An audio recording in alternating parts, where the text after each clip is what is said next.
Hello! My name's Evan Lewis, and welcome back to Cincinnati Museum Center's Story Tree Time.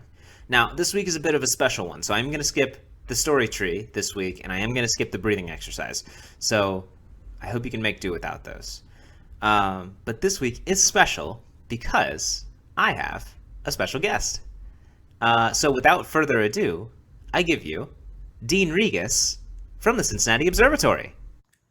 Hello, my name is Dean Regas. I'm the astronomer at the Cincinnati Observatory, and I'm very excited to be participating in the Cincinnati Museum Center's Story Tree Time. And I'd like to read a story for you today, if I may. It is called Mae Among the Stars. It's the story of the astronaut Mae Jemison and what she was thinking when she was little and how she was dreaming to become an astronaut.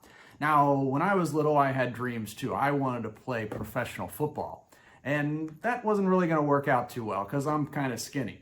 But I decided there's another cooler job, and that was to become an astronomer.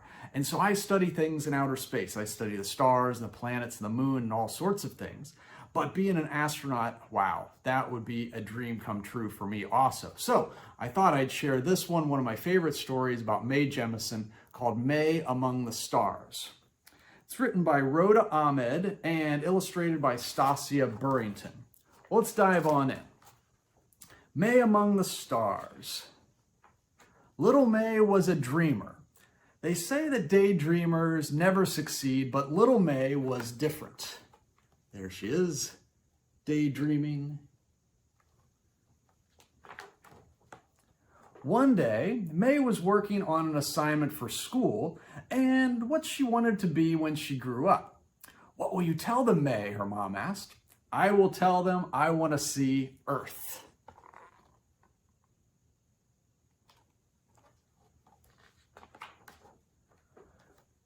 "Now, this is Earth, Mae," her mother said. "The flowers, the grass, the forest, and the mountains. We live on Earth." "I know," Mae said, "but I want to see Earth from out there." "That's an amazing plan, little Mae. Then you have to become an astronaut. That way you can see Earth from space." "Astronaut," she said. "Do you think I could do that?" There's the moon up there. Very cool. "Of course you can. If you can dream it, if you believe it, and work hard for it, anything is possible."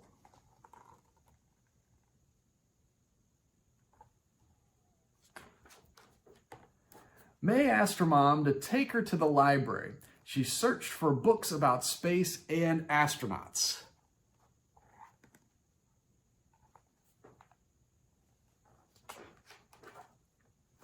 After dinner, Mae drew pictures of space, and she even made her own astronaut costume out of old orange curtains and cardboard boxes.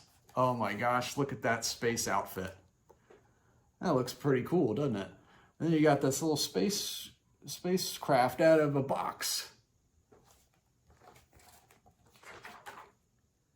Later, she asked her dad, "But how do I become an astronaut? It seems impossible." "You'll find your way, Mae, because if you dream it, believe in it, and work hard for it, anything is possible." Yep, she's still got the spacesuit on and the helmet. "But space is so far away," she said. "Well, it's closer than you think, little Mae, and you may get there sooner than you think." There they are, looking through a telescope up at the stars.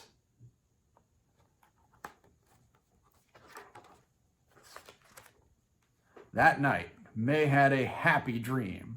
She was dancing in space, surrounded by billions of sparkling stars. Below her, she could see Earth floating and turning like a shining crystal ball. Oh man, have you had dreams like that before? Those are so cool.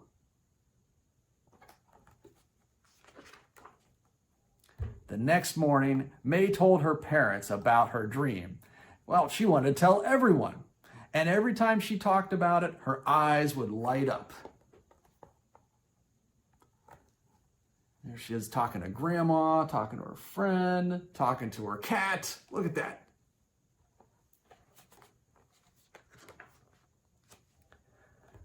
In the classroom, Miss Bell, her teacher, told everyone to stand in a line on the rug. Today, she said, we are all going to share our dreams about the future. What do you want to be and what do you want to do when you grow up? All right, who wants to go first? Well, one person said, I want to be a firefighter.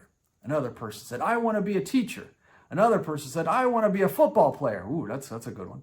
Another person said, I want to be a mom. And then Mae said, I want to go to space. I want to be an astronaut.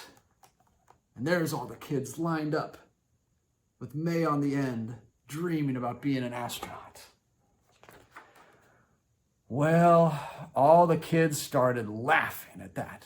Miss Bell asked, Mae, are you sure you don't want to be a nurse? Nursing would be a good profession.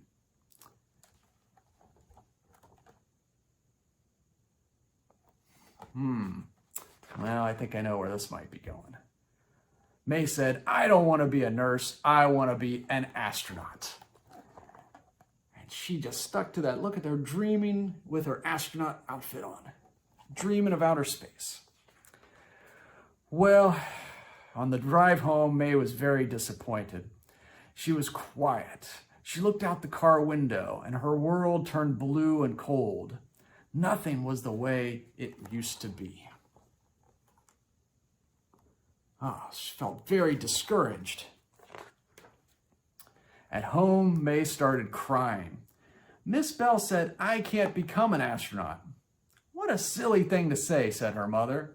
She told me I should be a nurse instead, said Mae.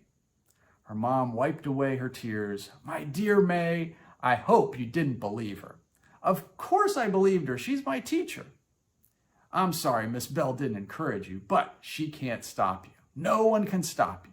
Follow your dream, Mae, and go to space.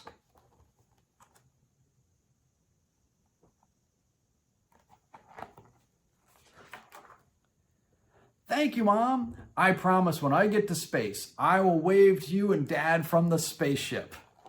Oh, that's so cool.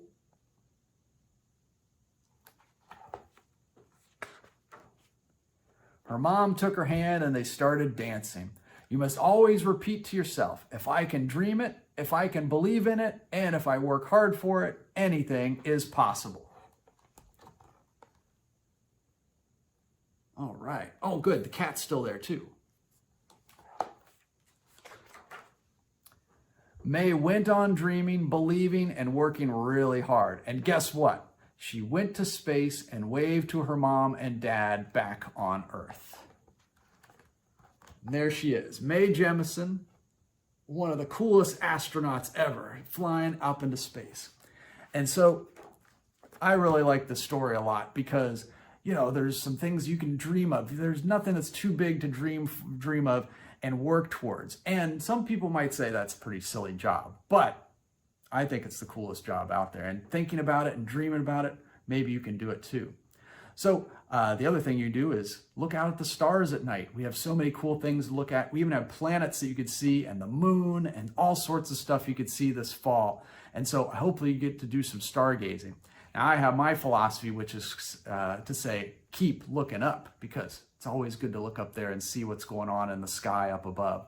So I hope you enjoyed this tale of Mae Among the Stars, and make sure to pick it up sometime and you can check it out yourself. But thanks so much for tuning in here today. My name is Dean Regas from the Cincinnati Observatory, and I just want to thank everybody for doing this, and thank you, the Cincinnati Museum Center, for doing thank you for doing Story Tree Time. That's hard to say, isn't it? Thanks, everybody. Keep looking up. Sincerest thanks to Dean Regas for doing a wonderful job of reading Mae Among the Stars, and just for volunteering his time. It's much appreciated. And thanks as well to the Cincinnati Observatory. If you go to cincinnatiobservatory.org, they're doing a series of online classes for kids and families that I think you'll very much enjoy. Tune in next Wednesday for another episode of Story Tree Time, and until then, I'll see you around. Goodbye.